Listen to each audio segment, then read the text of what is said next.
Halo, assalamualaikum warahmatullahi wabarakatuh. Kembali lagi di channel Bung Berani. Apa kabarnya teman-teman sekalian? Semoga teman-teman yang menyaksikan video ini dalam keadaan sehat walafiat, dan ikan-ikan hias yang teman-teman pelihara di akuarium juga dalam keadaan sehat. Oke teman-teman, di video kali ini saya ingin membahas lampu UV untuk filtrasi akuarium ikan mas koki. Jadi ada beberapa pertanyaan yang muncul di kolom komentar tentang menanyakan kepada saya apakah saya menggunakan lampu UV di chamber terakhir filtrasi saya.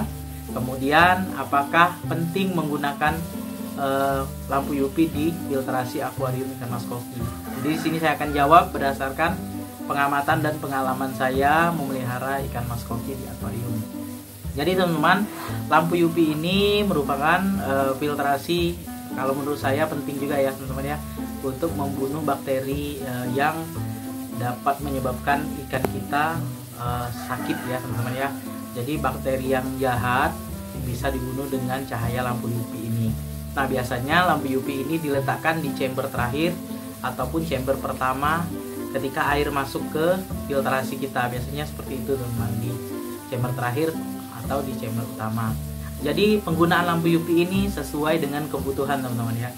Misal ya, kita punya akuarium, kita letakkan di dalam ruangan, kita pada saat grooming ikan mas koki, lampunya kita hidupkan 24 jam. Kalian tidak mau tumbuh lumut, boleh menggunakan lampu UV.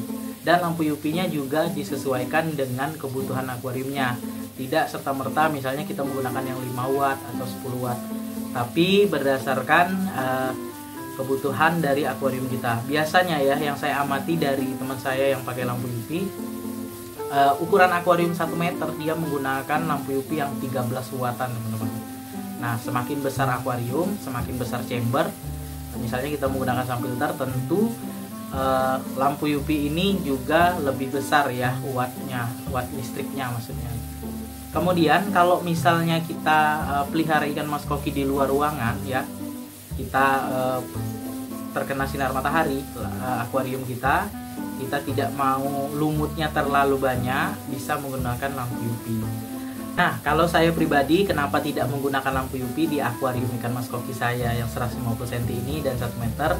Itu dikarenakan selama lebih kurang saya punya akuarium ini ya 3 tahunan, itu tidak pernah tumbuh lumut teman-teman. Kalau tumbuh lumut, tumbuhnya lumut coklat, dan itu langsung dibersihkan setiap minggunya. Jadi lumut pada akuarium saya itu masih dapat dikontrol ya teman-teman ya, masih bisa dibersihkan. Jadi kalau misalnya kita tidak bisa lagi mengontrol lumut yang ada di akuarium, misalnya kita sibuk bekerja dan setiap hari itu pertumbuhan lumutnya cepat, itu sebaiknya menggunakan lampu UV.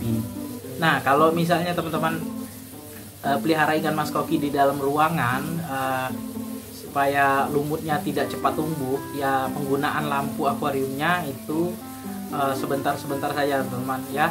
Kalau misalnya kita mau kasih makan ikan atau dari sore ke malam hari, jadi tidak terlalu sering menghidupkan lampu di akuarium kita. Penggunaan lampu UV di akuarium ini juga bisa menambah biaya listrik kita ya teman-teman, karena lampu UV ini biasanya dihidupkan 24 jam.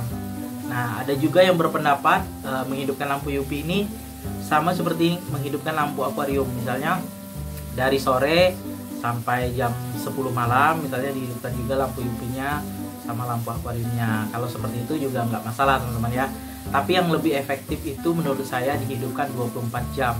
Nah ini berdasarkan pengamatan saya ya di akuarium teman-teman saya yang akuariumnya itu terkena sinar matahari ya. Nah biasanya dia menghidupkan lampu UV-nya itu di siang hari saja teman-teman, dari pagi sampai sore hari. Kemudian malam harinya dimatikan, baru bergantian dengan lampu akuariumnya. Jadi seperti itu, untuk menghemat juga listrik yang digunakan di akuarium. Jadi ada satu tips dari saya teman-teman ya, ini pengalaman saya pribadi untuk mengendalikan pertumbuhan lumut di akuarium itu. Saya dulu ya punya akuarium yang di teras rumah ya, di depan rumah itu kena sinar matahari. Saya tanam banyak-banyak tanaman sirih gading di filtrasinya teman-teman. Mungkin teman-teman yang nonton video saya sekitar 7-8 bulan yang lalu, saya menggunakan tanaman sirih gading di chamber filtrasi biologisnya. Alhamdulillah lumutnya tidak cepat tumbuh Dan juga kalau menurut saya diimbangi juga dengan filtrasi biologisnya, ditanami dengan tanaman sirih supaya airnya tidak cepat hijau dan lumut juga tidak cepat tumbuh, teman-teman. Sebenarnya penggunaan lampu UV ini kita boleh gunakan, boleh juga tidak. Tapi penghobi pengennya simple ya, simple, perawatannya mudah dan murah, teman-teman ya. Karena kalau kita menggunakan lampu UV tentu biaya perawatannya akan bertambah. Contohnya kita membeli lampu UV-nya juga pakai biaya, kemudian juga biaya listrik per bulannya, teman-teman. Itu tentu akan bertambah walaupun cuma 5 watt ya, teman-teman. Itu pasti akan bertambah biaya listrik kita. Kemudian lampu UV ini ya, daya tahannya yang saya amati ya dari teman-teman saya yang pakai lampu UV itu di 8 sampai 10 bulan. Biasanya ada saja problem lampunya, terkadang LED-nya putus lah, kemudian konslet dan lain sebagainya. Jadi hal seperti itu tentu saja kita akan beli lampu UV yang baru, teman-teman. Nah, kalau saran dari saya untuk teman-teman sekalian, kalau kondisi akuarium kalian itu lumutnya tidak cepat tumbuh, kemudian juga kaca di akuarium kalian itu tidak cepat burem ya, cepat kayak berkabut seperti itu, kalau menurut saya pribadi itu nggak perlulah pakai lampu UV, teman-teman. Tapi kalau kondisi akuarium kalian cepat berlumut ya, kemudian kaca akuarium kalian itu seperti ada berbusa-busa seperti itu, teman-teman, seperti kabut ya, sebaiknya menggunakan lampu UV karena itu biasanya bakteri jahat itu banyak di akuarium kalian. Nah, jadi penggunaan lampu UV ini ya boleh tidak digunakan, boleh juga digunakan, tergantung dari pribadi masing-masing penghobi ya, teman-teman.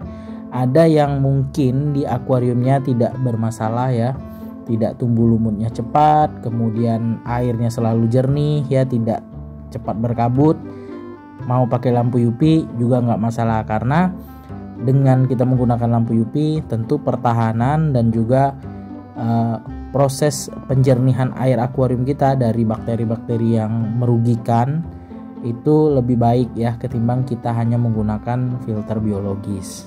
Jadi untuk teman-teman yang menggunakan lampu UV ataupun tidak menggunakan lampu UV nggak masalah, yang terpenting adalah perawatan kita untuk akuarium ikan mas koki kita, baik dari ganti air, membersihkan media filter, kemudian mengobati ikan yang sakit, itu juga faktor yang bisa membuat ikan mas koki kita tetap sehat ya, teman-teman ya, dari penyakit, terhindar dari penyakit seperti itulah. Oke teman-teman, sekian dulu video saya kali ini, semoga bermanfaat. Jika teman-teman menyanggah apa yang saya sampaikan ataupun bertanya tentang pemeliharaan ikan mas koki, silahkan tulis di kolom komentar. Sebelum saya akhiri video ini, mohon dukungannya ya kepada channel Lebung Berani dengan cara subscribe, like, komen, serta share videonya agar channel Lebung Berani makin berkembang dan terus menginspirasi teman-teman para penghobi ikan hias mas koki. Tetap semangat dan terus rawat ikan mas koki dan akuarium kesayangan kalian.